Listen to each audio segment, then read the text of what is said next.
என்னது ராஜா சார் உரிமை இந்த மாரியெல்லாம் யூஸ் பண்ணியிருக்காரா? அப்படின்னு நம்ம வந்து யோசிக்கும்போது, எக்கச்சக்கமான பாடல்கள்ல ராஜா சார் வந்து உரிமை யூஸ் பண்ணியிருக்காரு அப்படிங்கிறது நமக்கு லிஸ்ட் நல்லாவே தெரியும். அதுல குறிப்பா "மாங்குயிலே பூங்குயிலே" பாட்டுலயே உரிமை இருக்குது. குறிப்பா அந்த பாட்டோடைய ஃபோக் வெர்ஷன் அதாவது கரகம் ஆடக்கூடிய அந்த வெர்ஷன்ல ஆடும்போது, குறிப்பா தூம் தகும் த அப்படின்னு அந்த உரிமை வந்து உள்ள வருது. அது கூட லேயரிங்கா மேல வந்து டங்க டக டக டக டங்க டக டக டக டக டக டகன்னு ஆட் பண்ணுவாரு.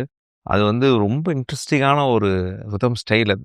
ரிதம் பிளேயர்ஸ்க்கு தான் அது வந்து அண்டர்ஸ்டாண்ட் பண்ண தெரியும். ஓ! சூப்பரா அது மேல ஒரு லேயரிங் பண்றாரு பாருங்க அப்படின்னு சொல்லி ரொம்ப அருமையா இருக்கும்.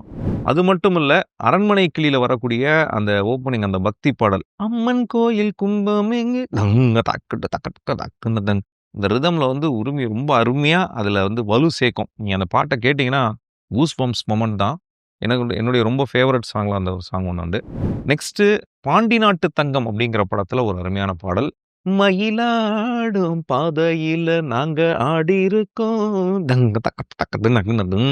அதுல வந்து தங்குங்க தங்குங்க தங்குங்க தங்குன்னு உரிமை வந்து பயங்கரமா அந்த பாட்டுல பல இடங்கள்ல வந்து ரொம்ப கிரியேட்டிவா யூஸ் பண்ணியிருப்பாரு. நீங்க அந்த பாட்ட பொறுமையா ஹெட்ஃபோன் போட்டு திருப்பி 2, 3 வாட்டி கேட்கும்போது தான், அது வந்து யூசுவலா இல்ல டிஃபரெண்ட்டா ஏதோ ஒண்ணு பண்ணியிருக்காரு அப்படிங்கிறது உங்களால அதுல நோட்டீஸ் பண்ண முடியும்.